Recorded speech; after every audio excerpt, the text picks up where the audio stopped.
Hi, everybody. Success is not something that is acquired, it is something that is created. Today is 8th of November 2022. Let us have a quick discussion of all these important topics. This is Prelims 2023 course. You can join this course for a nominal fee of rupees 1111 only. We are targeting 28th of May 2023 जब आपका preliminary का exam है और ये exam हमें qualify करना है। एक नया सवाल जो आपने कल पूछा वो ये है कि इसका स्केड्यूल क्या है क्लासेस का। तो सी क्लास का जो टाइमिंग होता है वो 8 PM होता है। 8 PM से we start in the evening classes और ये लाइव क्लासेस होती है। 8 to 9 हम सब्जेक्ट को पढ़ते हैं, देन 9 to 9:30 आइडियल केसेस में वी ट्राई कि इसमें गूगल मीट सेशन मतलब माइक्स ऑन है, you can ask your queries etcetera. So इस तरीके से 1.5 आवर का डेली का क्लासेस होता है, लाइव क्लासेस होती है मंडे टू फ्राइडे। न्यूज़पेपर की तरह ये एवरीडे मींस एवरीडे नहीं है, classes Monday to Friday. Saturday and Sunday हम सेव करके रखते हैं कि इन केस अगर मंडे टू फ्राइडे में अगर किसी दिन क्लास नहीं हुआ, so we cover that class on this buffer day Saturday and Sunday, so that we try कि at least 5 days in a week हमारी लाइव क्लास हो अराउंड 1.5 आवर का। ओके, सेकेंड जो सवाल है वो है स्केड्यूल का। तो सी स्केड्यूल ये है कि बाय नोटिफिकेशन, जब आपका यूपीएससी प्रीलिम्स का नोटिफिकेशन आएगा तब तक economy, polity, geography, history, science और सीसेट मतलब ये कोर सब्जेक्ट्स हमारे कवर हो जाने चाहिए। जिस दिन आपका नोटिफिकेशन आएगा उसके नेक्स्ट डे से राउंड 2 स्टार्ट होगा और हम फिर रिवीजन मोड में सारा करंट अफेयर्स, सारे कोर सब्जेक्ट्स का करंट अफेयर्स का एप्लीकेशन पार्ट, ये सारी चीजें कवर करेंगे।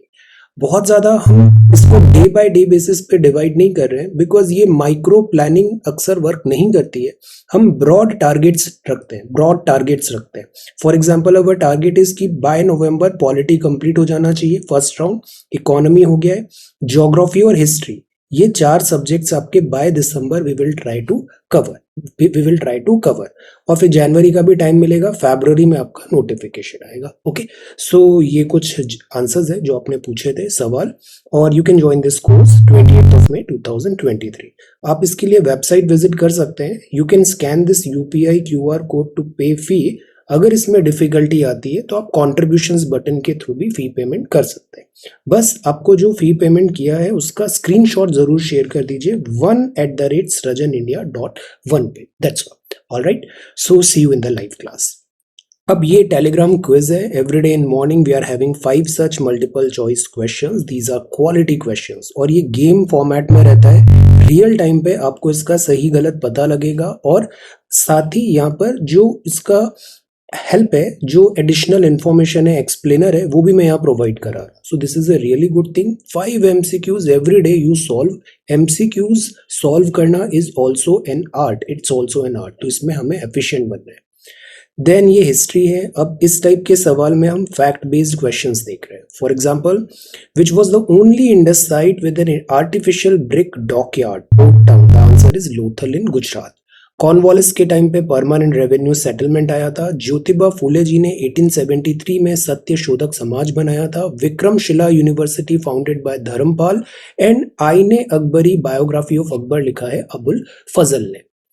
अब आज के सवाल है, which governor general was called as the father of local self government in India?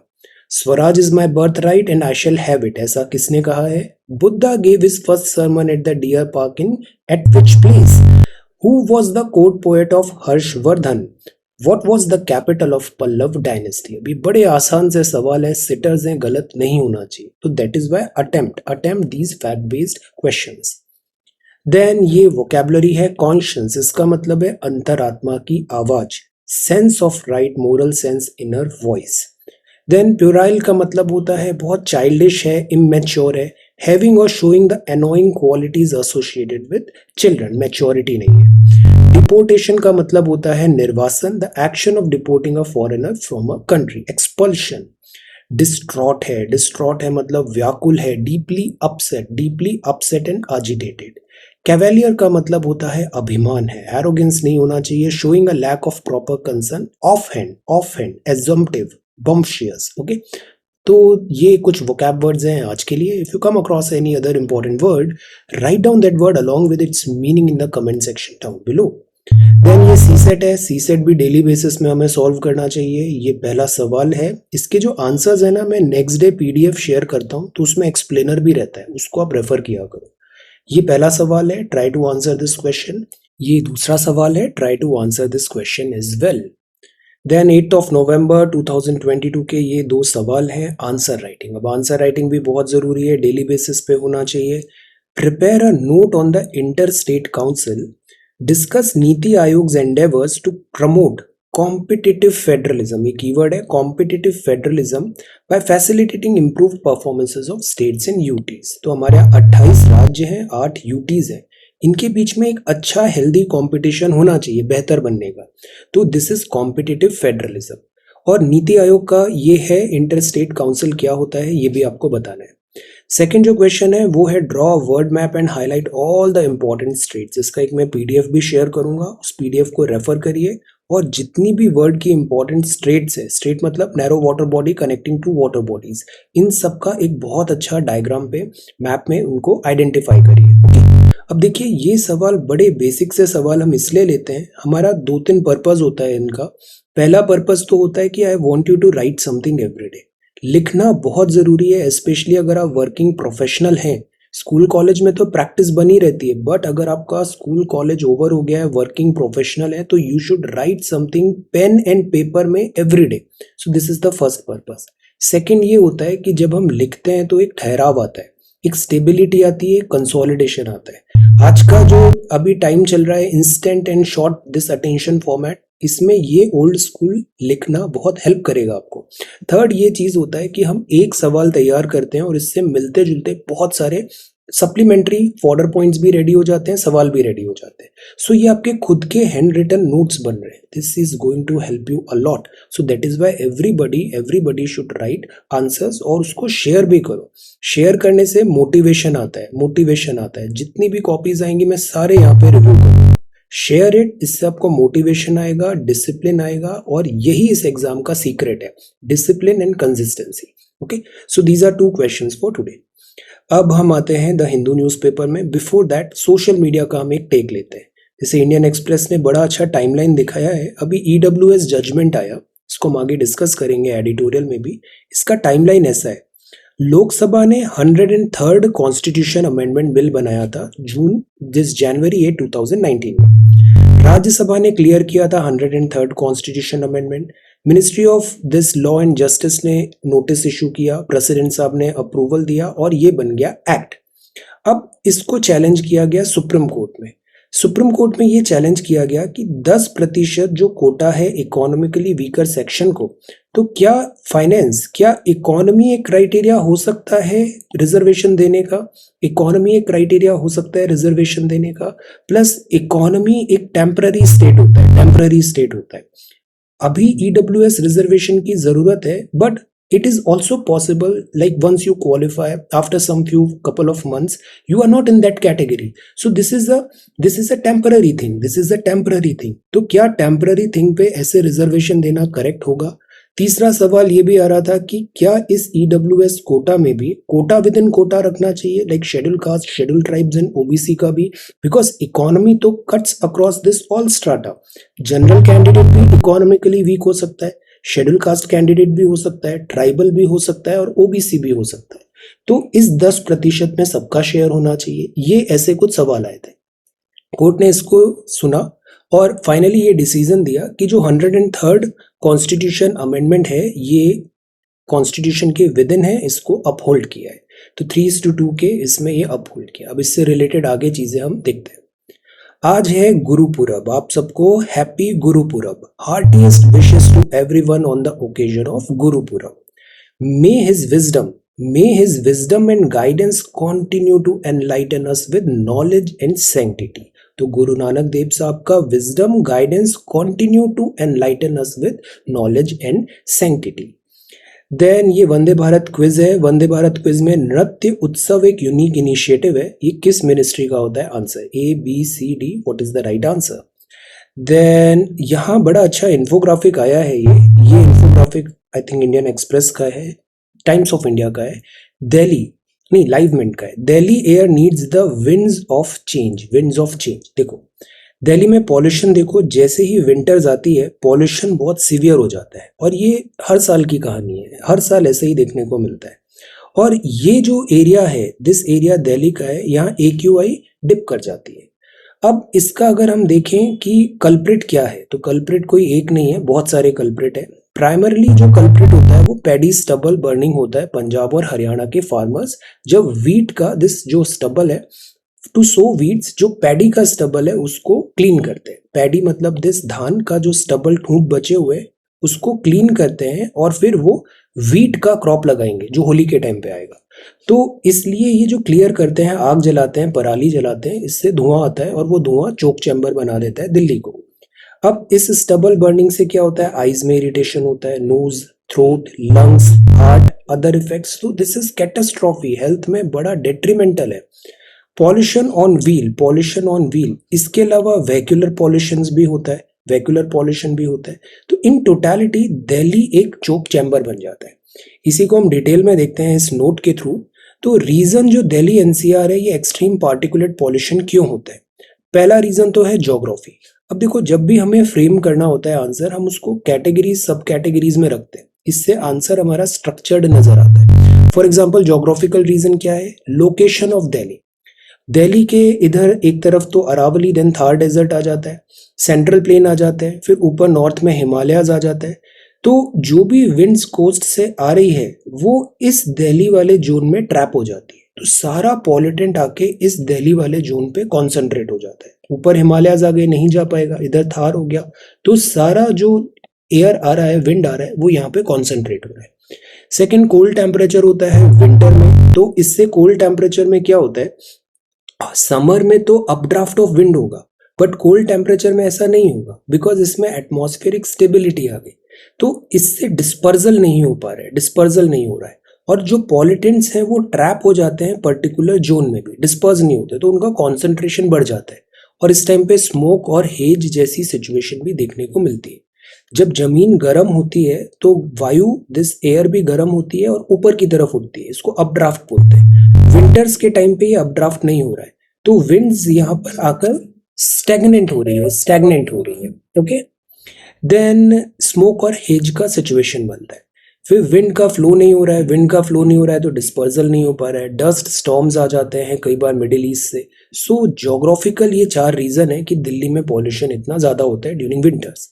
बाकी ह्यूमंस तो कल्प्रिट होते ही हैं, एंथ्रोपोजेनिक फैक्टर्स हैं, स्टबल बर्निंग, गवर्नमेंट पॉलिसीज भी एट टाइम्स होता है कि हम क्यों ना क्रॉपिंग सीजन को थोड़ा डिले कर दें, शिफ्ट कर दें, ताकि इनके बीच में विंडो मिले, पैडी और वीट के बीच में विंडो मिले। तो ऐसा नहीं हो कि जल्दबाजी में पैडी के जो ठूंठ है उसको जलाना पड़े, बिकॉज वीट का सोइंग हमें क्विकली करना है। अगर इसमें गैप मिलेगा तो हम पूसा का जो टैबलेट है वो भी यूज कर पाएंगे डिकम्पोजिशन के लिए। सो क्यों ना गवर्नमेंट पॉलिसीज यहाँ पे इंटरवीन करें। मैन्युफैक्चरिंग एक्टिविटी होती है आसपास, दिल्ली के आसपास जो इंडस्ट्रीज हैं उसका पॉल्यूशन आता है, सिटीजन पार्टिसिपेशन जरूरी है। दिल्ली में बहुत व्हीकल्स है, वेहिकुलर पॉल्यूशन भी बहुत होता है। पुअर रेगुलेशंस भी एक थिंग है। अब इसका इम्पैक्ट क्या होता है, इसका इम्पैक्ट एडल्ट में, चिल्ड्रन पे, मदर पे, एजुकेशन पे, इकोनॉमी पे, एवरीवेयर इसका डिजास्टरस इम्पैक्ट होता है, health wise, economy wise. Government को स्टेप्स क्या लेने चाहिए, सबसे इंपॉर्टेंट है GRAP, very important, graded response action plan. जितना एयर क्वालिटी पुअर हो रहा है उसके हिसाब से स्ट्रिंजेंट मेजर्स भी बढ़ाते जा रहे हैं। नेशनल क्लीन एयर प्रोग्राम है, इन सीटू हम कुछ सॉल्यूशन निकाले, जैसे बायोडिकम्पोजर पूसा ने निकाला था, ठूंठ उससे गल जाते हैं। हम ग्रीन वॉर रूम बनाएं, व्हीकल पॉल्यूशन को हम चेक करें, जैसे ऑड इवन देखें, BS6 व्हीकल ही दिल्ली में चलेंगे, CNG व्हीकल ही दिल्ली में चलेंगे, जो 15 साल से पुराने व्हीकल्स हैं उसको हम हटाएंगे बिकॉज वो पॉल्यूटिंग है। क्लीनर ट्रांसपोर्ट हो, हम क्यों ना अपने इंडिविजुअल व्हीकल के बजाय जो पब्लिक ट्रांसपोर्ट है उसको यूज करें, बेटर फार्मिंग प्रैक्टिसेस करें, और टेक्नोलॉजी भी हम सॉल्यूशन निकाले दिस स्टबल बर्निंग मेनेस का। ये चीजें जब कलेक्टिवली वर्क करेगी देन ओनली ये प्रॉब्लम सॉल्व हो पाएगी। अब आता है 5 नवंबर, तो ये वर्ल्ड सुनामी अवेयरनेस डे था, to spread awareness about the deadly natural disaster. Prepare a very short note on tsunami. Tsunami क्या होता है, व्हाट इज सुनामी?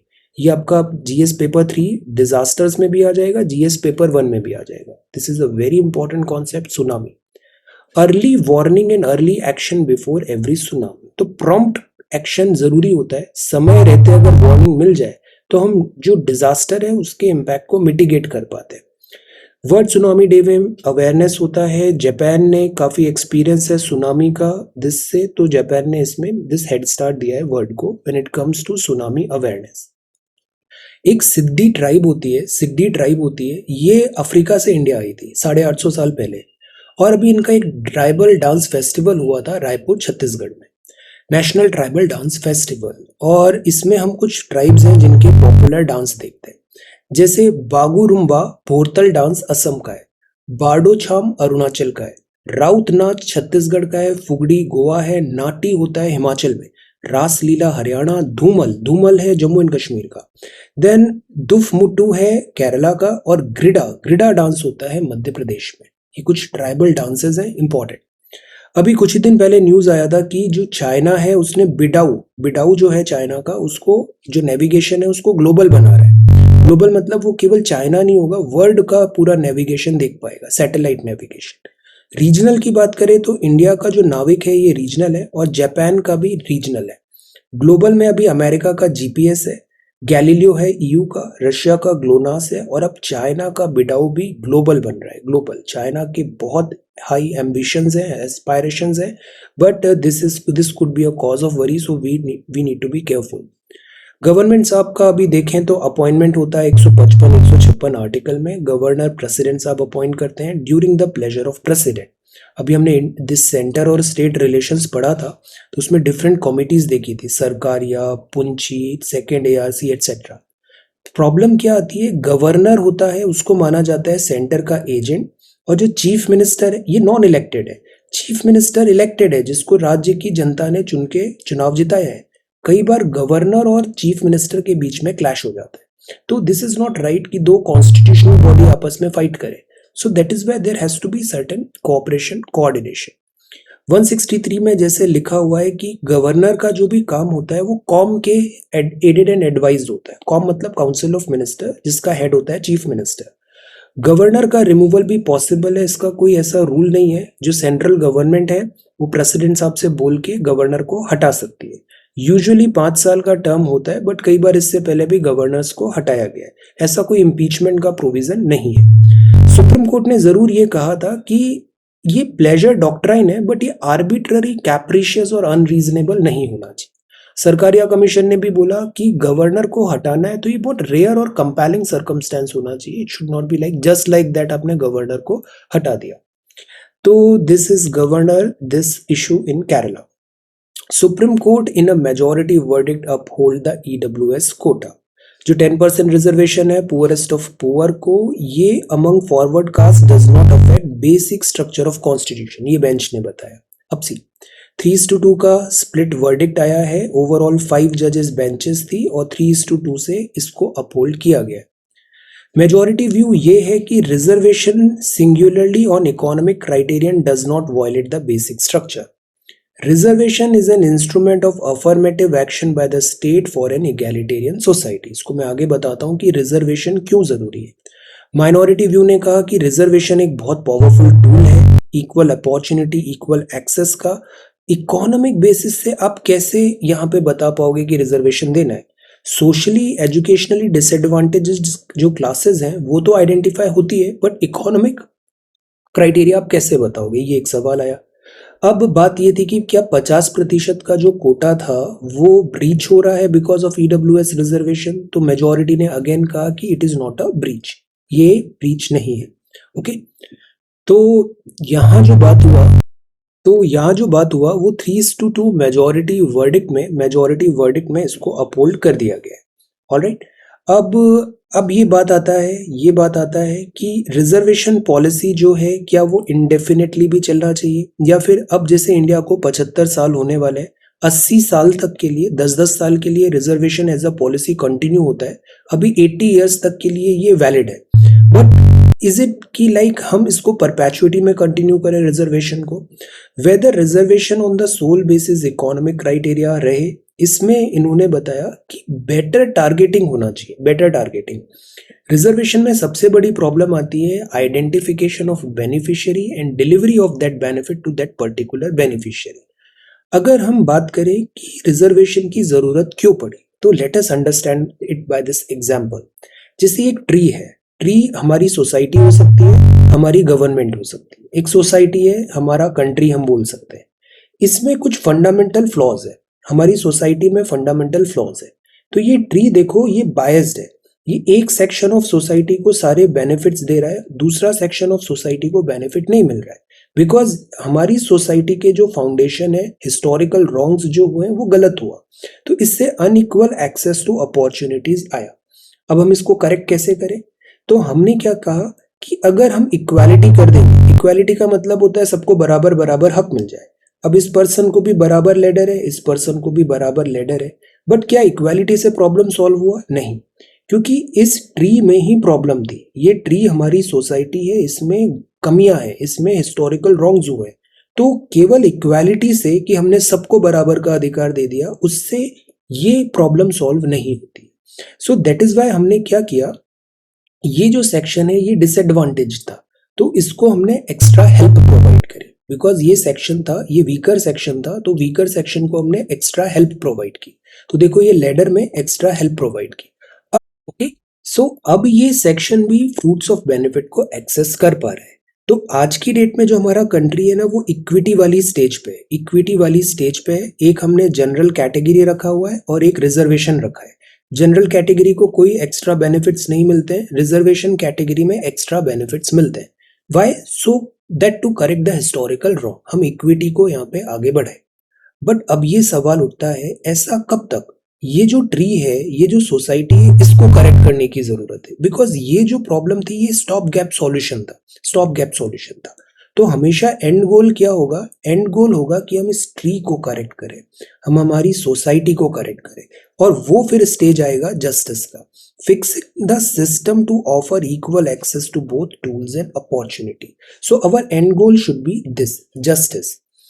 तो at the end of 75 years of our independence, यहाँ जज साहब ने बताया, we need to revisit the system of reservation in the larger interest of the society as a whole, as a step forward towards transformative constitution.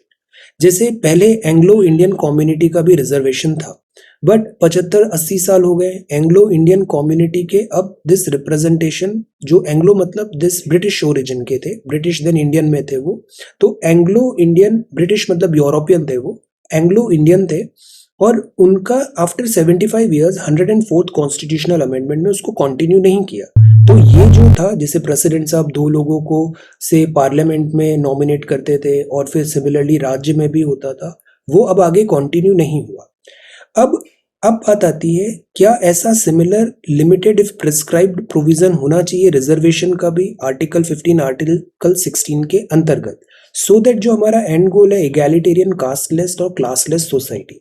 The idea is in सारे divisions को ही खत्म कर दो, इगैलिटेरियन, कास्टलेस, क्लासलेस सोसाइटी की तरफ बढ़ो। तो ये बात जस्टिस साहब ने भी बताया कि बाबा साहिब अंबेडकर ने ऑब्जर्व किया था, reservation should be seen as a temporary and exceptional, और else they would eat up the rule of equality. So the idea is, ये जो इक्विटी के लिए हमने रिजर्वेशन का कॉन्सेप्ट लाए, ये जो कॉन्सेप्ट है, this is a stop gap measure, historical wrongs को करेक्ट करने के लिए। बट हमेशा एंड गोल ये होना चाहिए कि हम इस सिस्टम को ही करेक्ट करते हैं, इस एंटायर ट्री को करेक्ट करें, और we should move towards this direction. तो ये एंड गोल की तरफ हम इन फ्यूचर मूव कर सकते हैं। तो ये टेक है, लेट अस सी अब कोर्ट्स और दिस गवर्नमेंट इस पे क्या बोलती है। Then this is fighting smoke. Fighting smoke, ये एंटी स्मोक गन कुछ ऐसी होती है, एंटी स्मोक गन। और इसमें क्या होता है, ऐसा स्प्रिंकल किया जाता है यहाँ पे, और उस पानी के स्प्रे से क्या होता है, ये जो पार्टिकुलेट मैटर है, ये सेटल हो जाएगा रोड पे, हवा में नहीं रहेगा, तो AQI बेहतर हो जाता है। कोऑपरेट और Paris United nation secretary general ने बताया कि हमारा जो अर्थ है, ये क्लाइमेट चेंज इरिवर्सिबल होता जा रहा है, तेजी से टेम्परेचर राइज हो रहा है, और देयर इज अ पॉसिबिलिटी कि हमारा एग्जिस्टेंस ही थ्रेट आ जाए। सो अभी जो मीटिंग चल रहा है COP27 शर्म अल शेख में, यहाँ बात हुआ कि world needs to work on this climate change on top most priority. Then this is next page. अब ये है बिकॉज फैमिली कम्स फर्स्ट। ये दो योजना है, प्रधानमंत्री जीवन ज्योति बीमा योजना, प्रधानमंत्री सुरक्षा बीमा योजना। ये बड़ी अच्छी स्कीम्स है, आप सब एनरोल करो, दिस इज गुड। इसमें प्रधानमंत्री जीवन ज्योति बीमा योजना में आपको लाइफ इंश्योरेंस कवर 2 लाख रुपए का मिलता है और एनुअल प्रीमियम केवल 436 रुपए का। तो मतलब साल भर में एक बार 436 रुपए देना है और आपका लाइफ कवर 2 लाख रुपए का मिल जाएगा। ये 18 से 50 साल के लोगों के लिए है, एनुअल रिन्यूअल पॉसिबल है। आपका जो बैंक अकाउंट है, बैंक से ऑटोमेटिकली हर साल 436 रुपए कट जाते हैं और आपका 2 लाख का इंश्योरेंस हो जाता है। एक है सुरक्षा बीमा योजना, इसमें एक्सीडेंटल कवर होता है 2 लाख रुपए का और इसका प्रीमियम भी 20 रुपए का है। 18 से 70 साल की एज ग्रुप है और एनुअली 20 रुपए आपके अकाउंट से कटेंगे, बट अब 2 लाख रुपए का आपका इंश्योरेंस हो जाएगा। So these two are good. This is insurance and this is life insurance. ये accident and life insurance, okay. Then इसमें ऑटो डेबिट भी होता है, तो all you have to do is कि ऑटो डेबिट में एनुअली 436 रुपी, एनुअली 20 रुपी से हम ये दोनों बीमा योजना कलेक्ट कर सकते हैं। देन ये है bringing light to the world. ये कितना ब्यूटीफुल पिक्चर है, और ये ब्यूटीफुल पिक्चर है इल्यूमिनेटेड गोल्डन टेम्पल का। मैं यहाँ गया हूँ। Illuminated Golden Temple on the eve of the birth anniversary of Guru Nanak Dev ji. Guru Nanak Dev ji in Amritsar on Monday. This is very beautiful. Then POCSO act है, Neelakurinji withers but tourist inflow continue. Neelakurinji कितने साल बाद flower होता है, टेल नील कुरंजी, और ये बहुत बड़ा टूरिस्ट अट्रैक्शन है, टूरिस्ट यहाँ पे आते हैं। अनरूली विजिटर है जंबो जगरनॉट। जगरनॉट का मीनिंग क्या होता है, tell what is the meaning of juggernaut. So this is jumbo juggernaut. अब आते हैं इकोनॉमिक एक्सक्लूजन। एडिटोरियल में भी रेगुलर टॉक जो ईडब्ल्यूएस का किया है, कोर्ट ने इसको अपहोल्ड किया है, बट अगेन हमको ये दो चीज देखना है रिजर्वेशन में, identification of beneficiary and delivery of that those all benefits to that particular beneficiary. ये सबसे महत्वपूर्ण बात है। प्लस ये 8 लाख का जो क्राइटेरिया है एनुअल इनकम का, क्या इसको भी हमें चेक करने की जरूरत है, ऑल्दो इसका भी एक सेपरेट केस अभी चल रहा था। सो the idea is economic criteria क्या हो सकता है, इकोनॉमिक क्राइटेरिया क्या हो सकता है, क्या यहाँ पर भी एक क्रीमी लेयर की जरूरत होती है। गवर्नमेंट को कंसिडर करना चाहिए कि क्या हम ईडब्ल्यूएस कोटा में सारे कम्युनिटीज हैं सबको इंक्लूड कर लें, ऐसा यहाँ पे प्रोविजंस दिए हैं। The age of minimalism in India Pakistan ties. अब सी, इंडिया पाकिस्तान के बीच में अगर रिलेशंस स्टेबल होते हैं तो इससे दोनों कंट्री को बेनिफिट मिलता है। अभी पाकिस्तान की जो सिचुएशन चल रही है, this is the cause of worry. Civil war जैसी सिचुएशन है और this could be a breeding ground of all type of difficulties. पिछले कुछ टाइम पर, because this is a very sensitive topic when it comes to India Pakistan, this is a very sensitive topic. Interlocutor जो होते हैं अभी वो बात कर रहे हैं, लाइक क्लिनिकल अप्रोच है, discuss and deal with only those issues that need urgent attention. जो हमारा एलओसी है उसमें डिफिकल्टी है, स्टेट स्पॉन्सर टेररिज्म में भी डिफिकल्टी है, बट अब इंटरलोक्यूटर क्या करते हैं, जो इमीडिएट कोई डिफिकल्टी आ गया उसको सॉल्व करते हैं। जो हिस्टोरिकल जो चैलेंजेस हैं उसमें अर्जेंसी नहीं दिखा रहे हैं उनको सॉल्व करने में। सेकेंड ये है कि अब फोकस होता है कॉन्फ्लिक्ट रिजोल्यूशन की बजाय कॉन्फ्लिक्ट मैनेजमेंट में। मतलब जो डिफिकल्टीज है, डिफरेंसेस है, दे आर देयर, बट अब कोशिश यही होती है कि वो एस्केलेट नहीं हो पाए। तो इस अप्रोच से क्या, इस मेथोडोलॉजी से कोई सॉल्यूशन परमानेंट निकलेगा, ये एक सवाल है। Frontliner of the first 1000 day window of life, ये सवाल, ये आर्टिकल सबको पढ़ना है। This is a very good article. Mall nutrition क्या होता है, माल न्यूट्रिशन जो होता है इसमें क्या होता है, बच्चों को बराबर खाना नहीं मिला तो उनका ग्रोथ नहीं हो पाता। ऑप्टिमल मैटरनल न्यूट्रिशन जरूरी है इन्फेंट एंड यंग चाइल्ड को, और इससे क्या होगा, चाइल्ड डेथ और डिसीजेस कम होगा, माल न्यूट्रिशन कम होगा, कॉग्निटिव डेवलपमेंट होगा और इनेबलिंग एडल्ट लाइफ प्रोडक्टिविटी होगी। वरना अक्सर क्या होता है, बच्चे बड़े हो जाते हैं बट वो डैमेज्ड एडल्ट्स बन जाते हैं। सो दिस इज अवर रिस्पॉन्सिबिलिटी कि उनका ग्रोथ फेज में हम अच्छे एल्डर्स की तरह उनका बराबर ध्यान रखें। पहले 1000 दिन बहुत जरूरी होते हैं चाइल्ड की लाइफ में। ये क्रिटिकल विंडो होती है जिसमें ऑप्टिमल ग्रोथ होना जरूरी है और ये उसको लाइफ लॉन्ग फिर उसके साथ रहेगा। इसी 1000 दिन में 80% ब्रेन का डेवलपमेंट होता है। So these 1000 days we should target. अब इसमें कुछ स्कीम्स हैं, जैसे पोषण स्कीम्स है, ministry of women child development. Then इसके बाद है कि हम कम्युनिटी मोबिलाइजेशन करें, हम पार्टिसिपेशन करें, टेक्नोलॉजी करें, कन्वर्जन प्लानिंग एंड रिव्यू करें। हम जैसे प्रेगनेंसी का रजिस्ट्रेशन करे, एंटीनटाल चेकअप करे, ब्रेस्ट फीडिंग को बढ़ाए, इससे बच्चों की हेल्थ बेहतर होगी। एविडेंस बेस्ड इंटरवेंशन करें, मतलब जो हमने देखा कि पर्टिकुलर जगह जैसे एनीमिया हो रहा है तो हम तुरंत आयरन फॉलिक की टैबलेट्स उन्हें दे रहे हैं, तो we need to like test करें, एविडेंस देखें कि उस जगह बच्चों में क्या डिफिकल्टी आ रही है, और टारगेटेड में हम जैसे फोर्टिफाइड राइस भी दे रहे हैं उसको हम ओवरकम करें। इससे क्या होगा, हमारा टारगेटेड डिलीवरी हो पाएगा, टारगेटेड डिलीवरी हो पाएगा न्यूट्रिएंट्स एंड माइक्रो न्यूट्रिएंट्स का। अब इसमें एक्रेडिटेड सोशल हेल्थ एक्टिविस्ट बहुत इंपॉर्टेंट है, ASHA workers, auxiliary nurse, midwives important है, आंगनबाड़ी वर्कर भी इंपॉर्टेंट है, बिकॉज ये लास्ट माइल कनेक्टिविटी देते हैं, ये एनकरेज करते हैं, एक माहौल बनाते हैं, अवेयरनेस फैलाते हैं। So these are very important. कुछ केस स्टडी भी दिया है, जैसे उत्तर प्रदेश में पोषण पखवाड़ा चल रहा है, इसमें भी हम एनकरेज कर रहे हैं कि जो बहुत एज ओल्ड फियर्स है, मिसकंसेप्शंस हैं, वहम है, उस वहम को दूर करें। और एक और अच्छी बात यहाँ लिखा है वो ये है, man especially father also plays a very important role in ensuring maternal and newborn health। ये जो बच्चे होते हैं ये दोनों का ड्यूटी है, मदर का भी ड्यूटी है और फादर का भी ड्यूटी है। तो पेरेंटिंग बराबर होनी चाहिए, पेरेंटिंग बराबर होना चाहिए, ये नहीं कि बच्चा हो गया then it is all the responsibility of mother only, no, यहाँ पे फादर का प्रेजेंस भी जरूरी है, फादर का प्रेजेंस कि वो बच्चे का भी ख्याल रखे और न्यूबॉर्न किड का भी ख्याल रखे और दिस मदर का भी ख्याल रखे। तो this is there, all the men women सबको यहाँ पे, स्कूल टीचर, कम्युनिटी लीडर, एक अवेयरनेस फैलाए लोगों में, अर्ली डिटेक्शन हो ताकि उसको अगर कुछ माल नरिश हो रहा है तो हम उसको क्विकली करेक्ट भी कर लें, बराबर वेट मेजर हो उनका। तो ये चीजें होगी तो हम एक हेल्दी एडल्ट्स में बच्चों को कन्वर्ट कर पाएंगे, और जो बहुत जरूरी है कंट्री के फ्यूचर के लिए। G20 presidency and food security is very important. Revival जरूरी है, इन्वेस्टमेंट जरूरी है। जेफ बेजोस ने प्लेज किया है वो पैसे देगा क्लाइमेट चेंज को फाइट करने के लिए। Indigo, Japanese consortium, and this is the Black Sea grain initiative. Black Sea, कुछ ही दिन पहले हमने मैप भी बनाया था ब्लैक सी है, और यहाँ पर रशिया और यूक्रेन है। रशिया यूक्रेन जो है ना, ये ग्रेनरीज ऑफ द वर्ल्ड बोलते हैं, यहाँ वीट प्रोडक्शन बहुत होता है, क्योंकि वीट कौन सी क्रॉप है, टेम्परेट क्रॉप। तो वीट प्रोडक्शन यहाँ पे बहुत होता है, वीट प्रोडक्शन। अब हमें क्या करना है कि बिकॉज ऑफ दिस फाइट ये वीट का एक्सपोर्ट नहीं हो पा रहा था, ब्लैक सी के थ्रू ही मेजर एक्सपोर्ट होता है। तो अभी एक ग्रेन डील एंडेवर हुआ है कि वर्ल्ड में फूड शॉर्टेज भी हो रहा है, प्राइस भी बढ़ रहा है, तो अभी एक ऐसा अरेंजमेंट कर रहे हैं कि वीट, मेज, रैपसीड, सनफ्लावर ऑयल ग्लोबली यहाँ पर ब्लैक सी रूट से सप्लाई किया जाए। तो let us see. Twitter user leaving the platform, know your English. इसमें बात है, हम अक्सर बोलते हैं ना last but not the least, इसका मतलब आखिर में ये बात बोल रहे हैं, बट ये बहुत पते की बात है, वजन है इसमें। Last but not the least, I should like to thank the vice chancellor for accommodating us in the hostel.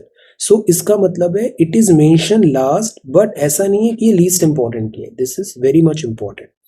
He has been active all his life means है he has started being active, continue to be active even now. Alive and this. He was active all his life का मतलब है he is dead, that he was active throughout his life. Okay? तो ये थोड़ा difference है, he has been active all his life, he was active all his life में। Okay? तो first का मतलब अलाइव है और अभी भी एक्टिव है, दूसरे का मतलब वॉज लग गया मतलब डेड और एक्टिव था अपनी लाइफ में। ओके, देन यहाँ पर मीनिंग है इनफाइनाइट है ये, एंड दिस इज कॉम्प्लीमेंट्स। दो वर्ड है, एक होता है आई कॉम्प्लीमेंट्स और दूसरा होता है ई कॉम्प्लीमेंट। ओके, दोनों में डिफरेंस क्या होता है? With the compliments of is the usual expression I in the middle है, आई इन द मिडिल। इसका मतलब है कि हम like Mr. SP Shankar Narayan of Bombay wants to know whether one should with the compliments or with the compliments. Okay, so इसका मतलब है आई जब लगा हुआ है तो that means पोलाइटली आप वहां पे किसी चीज को एडमायर कर रहे हो politely with the compliments I. और जब ई लिखा होता है कॉम्प्लीमेंट, इसका मतलब होता है आप उसको कंप्लीट कर रहे हो, परफेक्ट कर रहे हो। जैसे ऐसे बोलते हैं man women complement each other, मतलब दोनों एक दूसरे को कंप्लीट बनाते हैं। तो समथिंग दैट मेक्स कंप्लीट और परफेक्ट। देन रिपोस्ट का मतलब होता है इसका मतलब होता है a quick reply to a question और रिमार्क, रेप्लिकेशन, रिटॉर्ट, विटी है। She always had a witty riposte to any mean spirited comments. Okay, so ये तो हो गया इंग्लिश। रिजर्वेशन पॉलिसी यहाँ पे लिखा है can not continue इंडेफिनिटली, supreme court ने कहा। EWS quota, and this is Jayashankar Saab very actively meet Russian ministers on Moscow visit में। India asked China to ensure medical students training, Twitter, and this is we are on highway to climate help। Then single GST का proposal है। Then this is post. So ये तो हो गया the Hindu newspaper coverage for today. Answer writing discussion हम +2 cycle कर रहे हैं।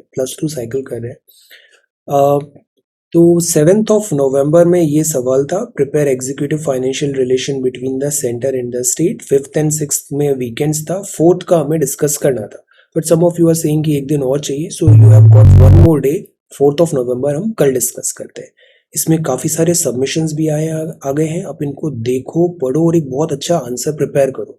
ये टॉपिक बड़ा इंपॉर्टेंट टॉपिक है। अभी गवर्नमेंट ने अभी अलोकेशन भी किया है फ्लैट्स का। ये पूरा टॉपिक बहुत अच्छे से प्रिपेयर करना है। So this is the question for 4th of November. You can submit it by tomorrow. So thank you so much for watching this video. Take care, study well and be safe.